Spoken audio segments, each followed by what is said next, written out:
Hello hello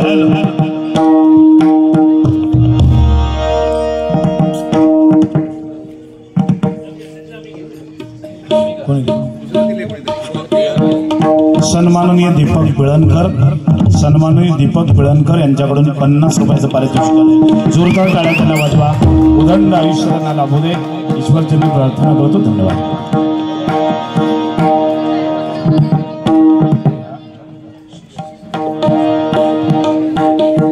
पक्वाची chaat जरा द्या,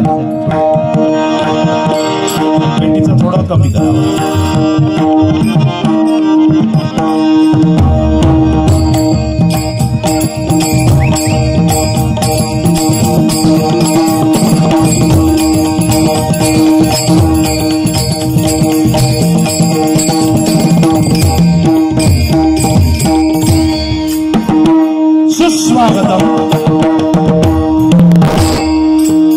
सुस्वागतम सुमधुर स्वागतम।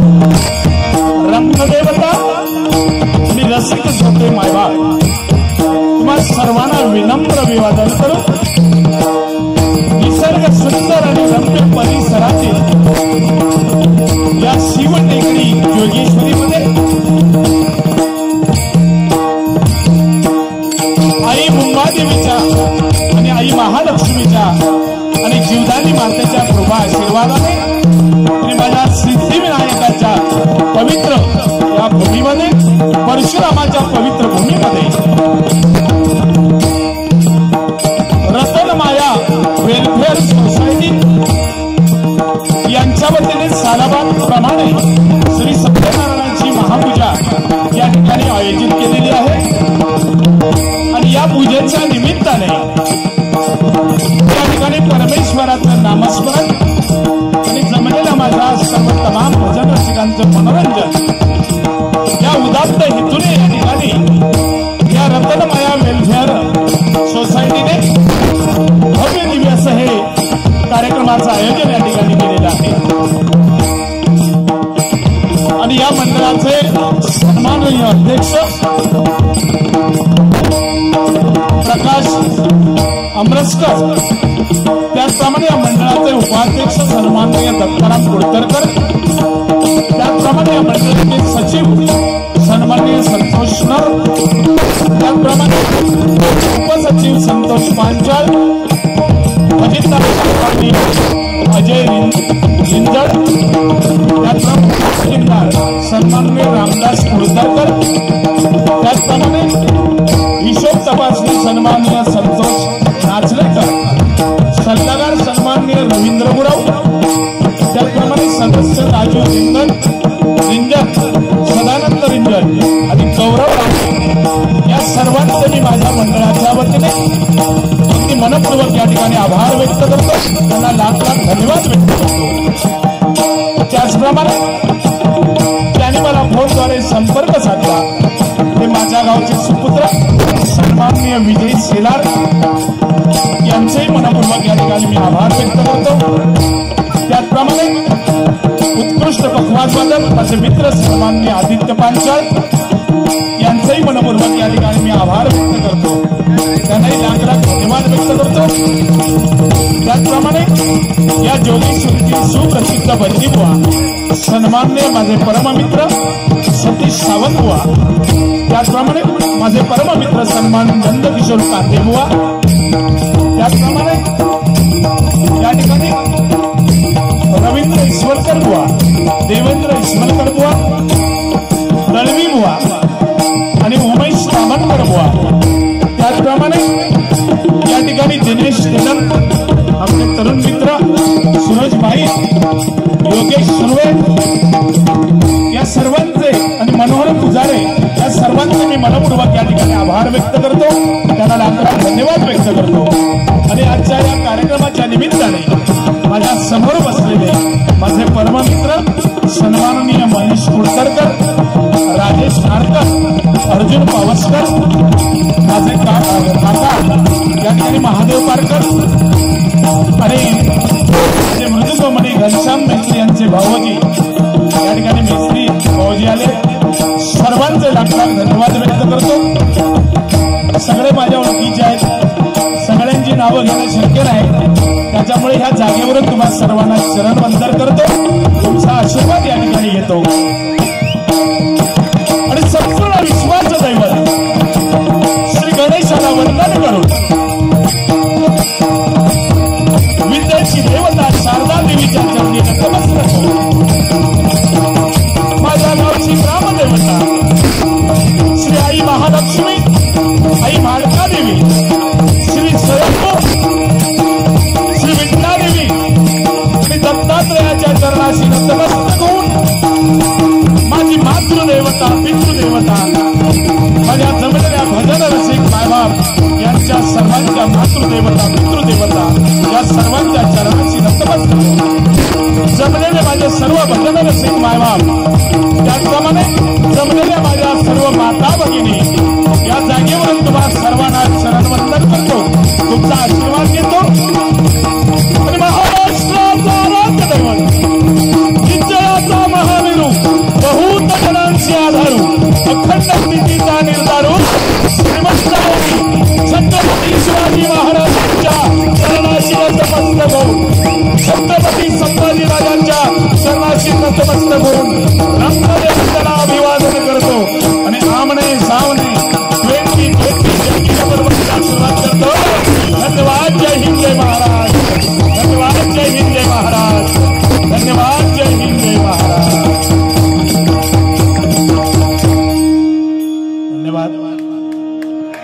त्याचप्रमाणे माझे जोडीवाले बुवा सन्माननीय जनार्दन पेडणेकर, मृदुंगमणी आकाश सावंत, तबलावादक विश्वास पेडणेकर आणि माझी संपूर्ण भजन मंडळी, त्याचप्रमाणे माझी संपूर्ण भजन मंडळी घनश्याम मैत्री आणि सर्वे सहदेव सावंत आणि भजन मंडळी सर्वांना लाख लाख धन्यवाद या ठिकाणी व्यक्त करतो. खरोखरच मुंबई सारख्या नगरीमध्ये ज्यावेळी आम्ही भजन करायला येतो त्यावेळी खरोखरच तुमचं सगळ्यांचं प्रेम पाहिल्यानंतर ऊर भरून येतो, आनंद वाटतो. गेल्या वर्षी याच रंगमंचावर आमचे पेडणेकर बुवा येऊन गेले, भजन अर्धवट राहिलं, ते पुरं करण्यासाठी आले आहेत. याच आपण अर्धवट ठेवून घरात जातात काय माहित नाही.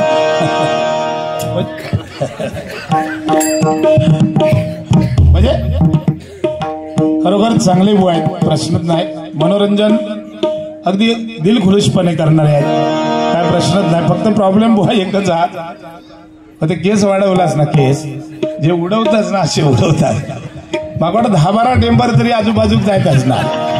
आधी मी म्हणजे त्यांच्या मंडळीतले बरेच जण असे खांदावतात, म्हणजे बसले की बदनाक मागा संशय येता, लक्षात दिला जरा ते साफ करून येत, बाकी सगळा प्रश्नच नाही. आकाश तेवढं जरा बघा काय ठीक आहे. एक मनोरंजन मजा 100% होणार, काळजी करण्याचं कारण नाही. Don't worry, be happy, no problem. बरोबर ना, काय चिंता करायची नाही. मनोरंजन 100% करणार आहे. या ठिकाणी कोण रतनमाया वेलफेअर सोसायटीचे कार्यकर्ते, सोसायटी यांच्याकडून 150 रुपयाचं पारितोषिक आलंय. जोरदार टाळ्या त्यांच्यासाठी वाजवा. बरोबरच कार्यकर्ते किती आहे त्याच्यापेक्षा एकजूट बुवा काय याला जास्त महत्व आहे. कारण शून्यातून शून्य गेलं उत्तर येतं शून्य, शून्यातून शून्य गेलं उत्तर येतं शून्य. आणि या ठिकाणी रतनमाया वेलफेअर सारखी सोसायटी भेटली, हेच आमचं खरं पुण्य, हेच आमचं खरं पुण्य, हेच आमचं खरं पुण्य. या ठिकाणी आमचे पाहुणे ढवण काका आले आहेत, जोरदार टाळ्या त्यांच्यासाठी पण वाजवा. अतिशय सुंदर असं साऊंड सर्व्हिस म्हणजे या ठिकाणी आम्हाला लाभलंय. मी आता एवढा प्रवास करून आलोय, पण खरोखर काका तुम्हाला धन्यवाद देतो. एकदा जोरदार टाळ्या माझ्या साऊंडसाठी वाजवा. तर काय मंडळी, प्रत्येक मनुष्य आपलं काम करत असताना 4 पैसे त्या धंद्यातून आपल्याला मिळावे म्हणून प्रत्येकाची धडपड असते, नाही का. एखादा डॉक्टर ज्यावेळी रोज सकाळी आंघोळ झाली की ज्यावेळी परमेश्वराच्या समोर जातो त्यावेळी भगवंताला नमस्कार करतो आणि सांगतो, परमेश्वरा आज कोणतरी माझ्या आजूबाजूला 4 माणसं आजारी पडावी, माझ्याकडे पेशंट म्हणून यावे आणि मला त्याच्यातून 4 पैसे मिळावे. बरोबर ना, त्याचा हेतू असतो. एखादा वकील आंघोळ झाली की रोज प्रार्थना करताना बुवा विचार करतो की वाटेत जाता जाता कोणाचं तरी भांडण व्हावं आणि ती केस माझ्यापर्यंत यावी आणि त्याच्यातून मला 4 पैसे मिळावे. पण एकमेव असा असेल व्यक्ती की रोज उठल्यावर आंघोळ झाली की प्रार्थना करतो की भगवंता माझ्या या जोगेश्वरीमध्ये कोणाचे तरी काहीतरी चांगलं शुभ कार्य व्हावं, एखादी पूजा व्हावी, एखादा कुठला तरी उत्सव व्हावा, एखादा काहीतरी चांगला कार्यक्रम व्हावा आणि मला त्या ठिकाणी साऊंड लावण्याचा अधिकार मिळावा हा विचार करणार फक्त एक माझा साऊंडवाला असतो. आणि म्हणून जोरदार टाळ्या त्यांच्यासाठी वाजवा. सदैव चांगल्या कार्याची अपेक्षा करणारा व्यक्ती. आणि म्हणून तुम्हाला लाख लाख धन्यवाद देतो. बाकी बुवानी बऱ्यापैकी काय काय सांगितलंय 100% बुवा आपण त्या विषयावर बोलणार, काय चिंता करण्याचं कारण नाही. चांगले बुवा आहेत. बुवानी या ठिकाणी अनेक मुद्दे दिलेले आहेत. आपण 100% बोलूया. आपण पहिलं परमेश्वराचं भजन.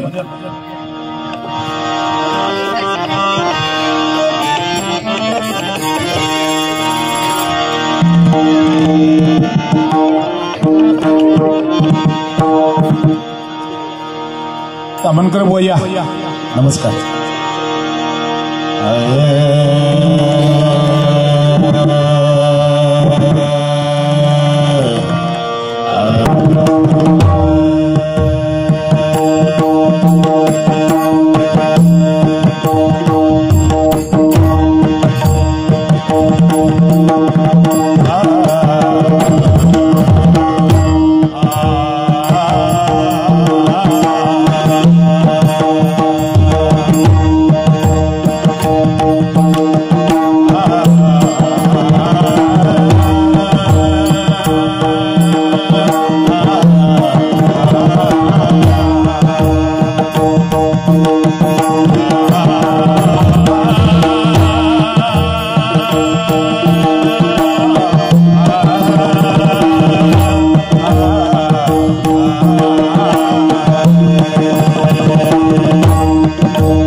वक्रतुंड शिवकुमार गणपती गजानना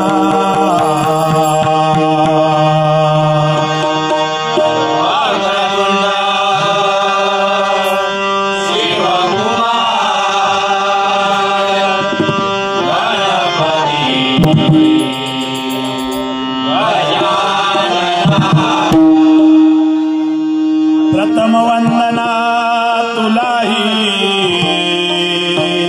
थोर तू दयागना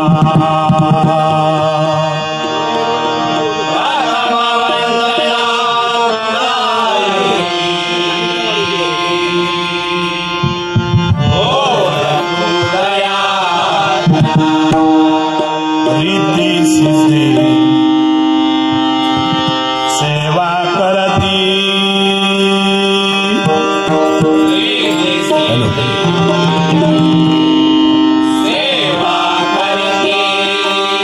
तुझीच रे विनायका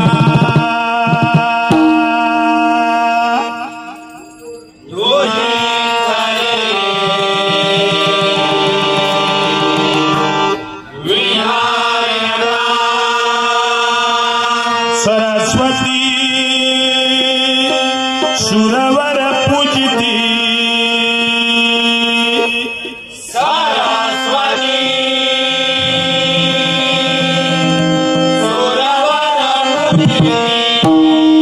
तुलाच हे गणनायका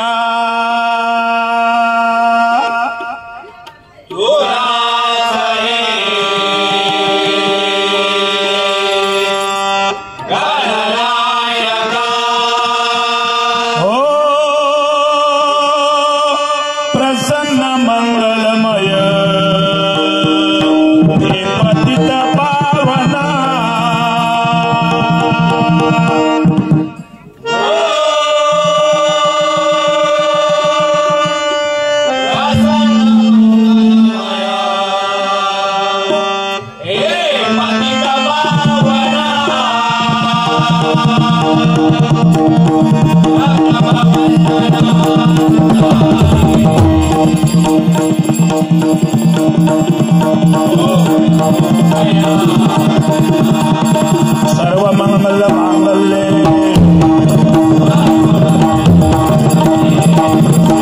सर्वार्थ साधिके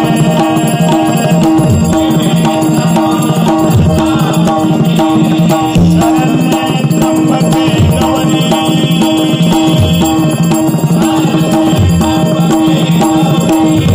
नारायणी नमोस्तुते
सद्गुरु गोपानाथ कोकण कलाभूषण सुप्रसिद्ध भजनकार श्रीमान गुरुवारी कैलासवासी चंद्रकांत कदमवंता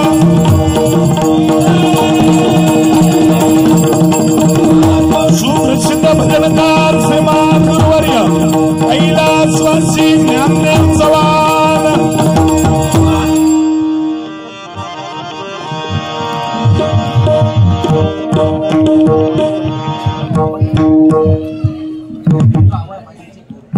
हेलो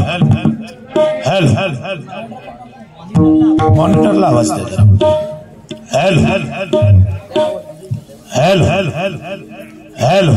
हेलो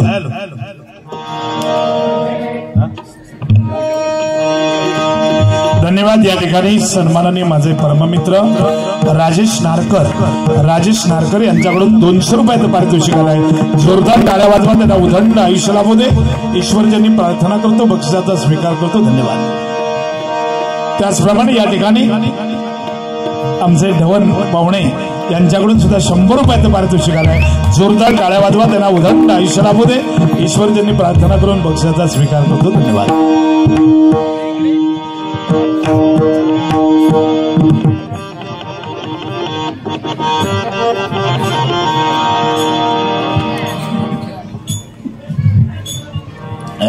हेलो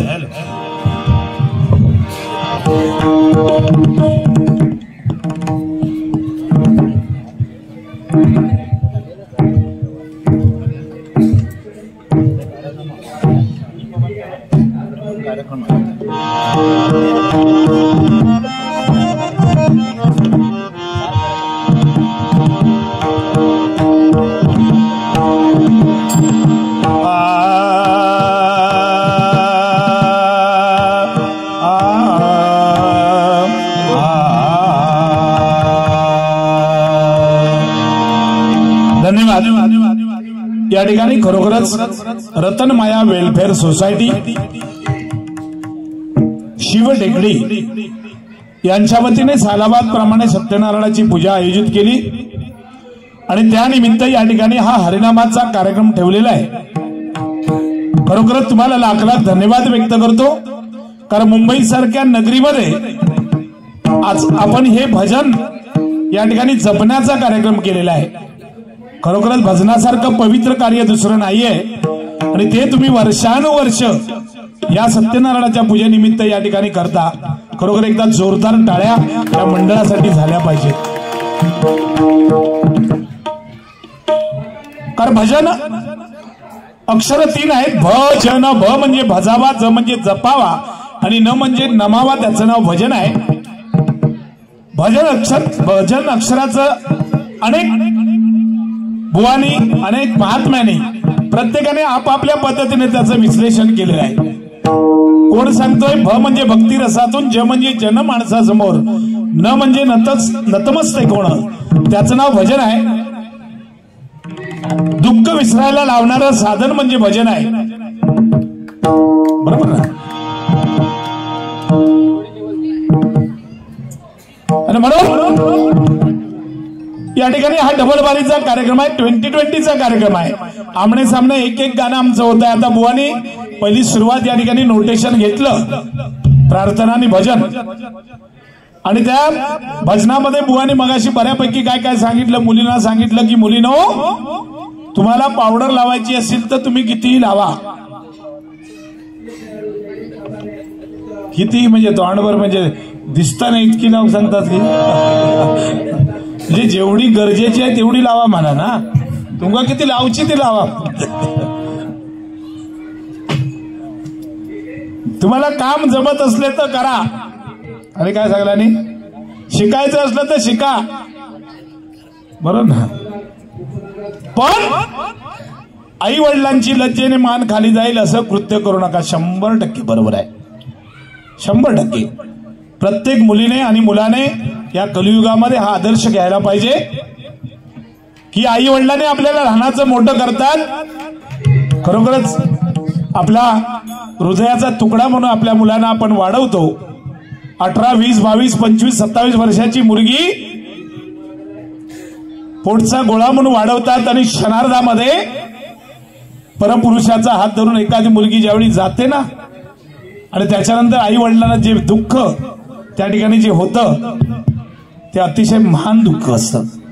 आणि म्हणून बुवानी सांगितलंय 100% सत्य आहे। प्रत्येक मुलाने मुलीने ह्या गोष्टीचा विचार केला पाहिजे की माझा जन्म कशासाठी झालाय, मला आई वडिलाने लहानाचं मोठं कशासाठी केलंय, याचा आदर जर आई वडिलांचा आपण ठेवायचा असेल तर प्रत्येकाने खरोखरच आई वडिलांचा आदर करा, त्यांच्या सांगण्याप्रमाणे वागा। फक्त बुवानी सांगितलं की तुम्हाला काम जमत नसले करू नका, तुम्ही करू जाणारच की काय? त्यांचं काम काय तुम्ही करणार आहात? महिलांना 50% आरक्षण आणि लाडक्या बहिणी आहे ना, आहे ते आहे, बरोबर, गव्हर्नमेंट देत आहे, घ्यायचा प्रश्नच नाही। हो, 1500चे 2100 झाले, बरोबर ना? उद्या 3000 होतील, घेत जावा तुम्ही बिंदास, काय घेऊ हरकत नाही। मध्ये बुवानी पण प्रयत्न केला नाही होतो, पण मिशी काढला नाही होती थोडे दिवस, लाईनीत जाऊन होते तिकडे फॉर्म भरू, पण झाला काय, बुवा झाल्यामुळे बऱ्याच जणांनी ओळखला नाही, अरे मला लय जाणार तर भेटणे, लाईनीत ना पळाले बाहेर। हे सुगंध नाही वाढवलेले, स्कीम घेऊचा त्यांचा विचार होतो, नाही ना मिळाला बुवा, लय प्रयत्न केला नाही। तो जो देणार होतो ना, ते फॉर्म भरणार होते का, नुसतं छोकरी आय लव्ह यू, त्याका पण बरा वाटत का देऊन टाके असं म्हणतो, पण नंतर बातमी आली की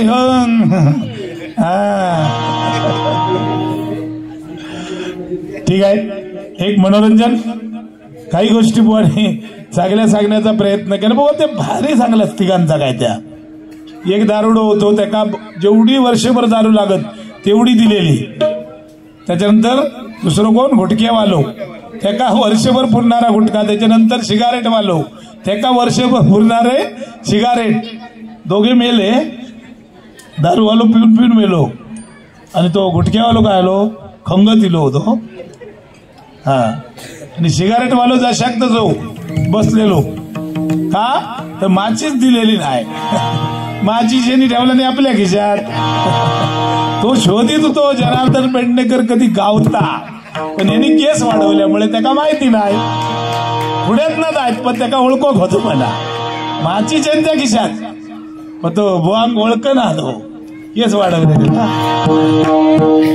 भारी बुवा, चांगला सांगलाच. आणि काय त्या याचा पण भारी सांगला रे. काय पूर्वी लहानपणी आईच्या ज्या मैत्रिणी होत्या त्या गाल ओढायच्या बुवांच्या. काय गुलाबाची अपेक्षा बघा हो. म्हणजे तेव्हा लहान असताना वडीत ना, आता तर का अपेक्षा बायकोर पण कोणाक तरी सांगायचा, 2 दिवस माझं नेऊन ठेव तिकडे म्हणून. चावटपणा झाली होती तुमची. हा काय ह्या वयात आता तुम्ही ही अपेक्षा करतास. उद्या सांगतोय वहिनी फोन करताय मी इकडे भजनाक पाठवताच, पण त्याची अपेक्षा वाढली होत म्हणून. ठीक आहे, मनोरंजन बुवा काय आहे. मनोरंजन करायचं म्हटलं की अनेक गोष्टी असतात नाही का. असाच बुवा एक आमच्याकडे वयोवृद्ध माणूस, तब्येतीने अगदी भरपूर वय झालं आणि अगदी त्याला दिसायचं कमी झालं, अगदी अंथरुणाला खेळला. आता अंथरुणाला खेळल्यानंतर बरेच लोक त्याला बघायला त्यांना आली. बरेच लोक त्या आमच्या आजूबाजूच्या सगळे लोक आली, महिला सगळ्या यायला लागल्या. मग त्यांची मिसेस जी होती ना म्हातारी, ती म्हणते हो हो जरा डोळे उघडा, बघा बघा ही बघा या चंद्राईला बघा, हो जरा जरा बघा या सकलाईला बघा, गो गो त्या शेवंता पण हिला, हो जरा डोळे उघडा. म्हाताऱ्याक दिसत नव्हता तरी सुद्धा मनातनं हळूच म्हणता, हो जेव्हा म्हणालो बघूचा होता तेव्हा बाका वर डोळे करूक दिलेच नाही, आणि आता म्हणालो बाका काय दिसत नाही तेव्हा सांगतो ह्याका बघा आणि त्याका बघा. बरोबर ना. हा दागिनच तोळा तोळा काय बुवा मेहनतीचं फळ असतं. बरोबर ना. बरोबर.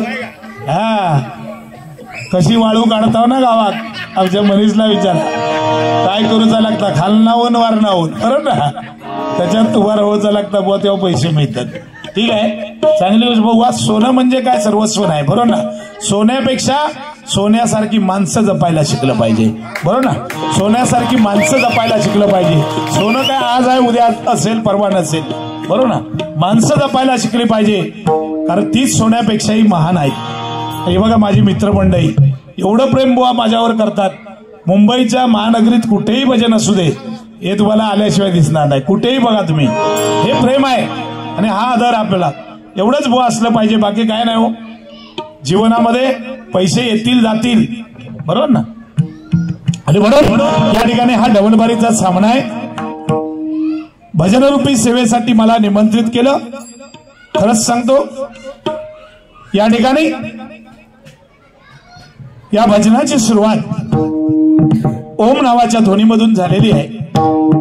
प्रथम शून्यमय साचार तेव्हा झाले स्प्रवण जागरण ओम ब्रह्मे म्हणून. या पहिलं सर्व शून्यमय होतं आणि पहिला या पृथ्वीवर ओम नावाचा ध्वनी निर्माण झाला आणि त्या ध्वनीमधून आदिमाया शक्तीची बुवा निर्मिती झाली आणि त्या आदिमाई शक्तीपासून 3 देव निर्माण झाले, ब्रह्म विष्णू आणि महेश.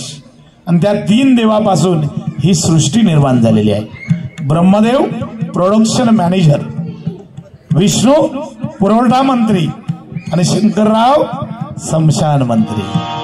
3 देवांकडे 3 खाती. आणि हे बुवा अध्यात्म आहे. लक्षात दिला. हे गालाचे गुच्चे बिच्चे गालाचे घेऊन ते बाजूक ठेवूया बुवा, त्या सांगत आपल्याक नंतर. पण पहिला आधी देवाबद्दल चांगलं काहीतरी भजनाबद्दल आपण बुवा लोकांना द्यायला पाहिजे. बरोबर ना. या ठिकाणी अनेक वर्ष बघा हे रतन माया ना, रतन माया वेलफेअर सोसायटी या ठिकाणी कार्य करतायत. खरोखर एकदा पणापासून पुन्हा एकदा त्यांच्यासाठी जोरदार टाळ्या होते. कारण या मुंबईमध्ये असे कार्यक्रम करणे म्हणजे साधी गोष्ट नाही बुवा. गावी आपण 100% करू शकतो, कारण गावी आपलं राज्य असतं. आपण कधीही उठू शकतो, मनाला येईल तेव्हा. एखाद्या दिवशी नाही बाहेर जायचं, झोपू शकतो. मुंबईमध्ये तसं नाही, प्रत्येक गोष्टीला टाइम ठरलेला आहे, बरोबर ना. आणि म्हणून मी लाख धन्यवाद या सर्व माझ्या कार्यकर्त्यांना देतो. तुम्हाला परमेश्वराने शक्ती द्यावी, ताकद द्यावी आणि या रंगमंचावर ह्याच्यापेक्षाही भव्य दिव्य असे कार्यक्रम सादर व्हावे असे मी ईश्वरचरणी प्रार्थना करतो आणि या ठिकाणी पहिलं भजन सादर करतोय. धन्यवाद.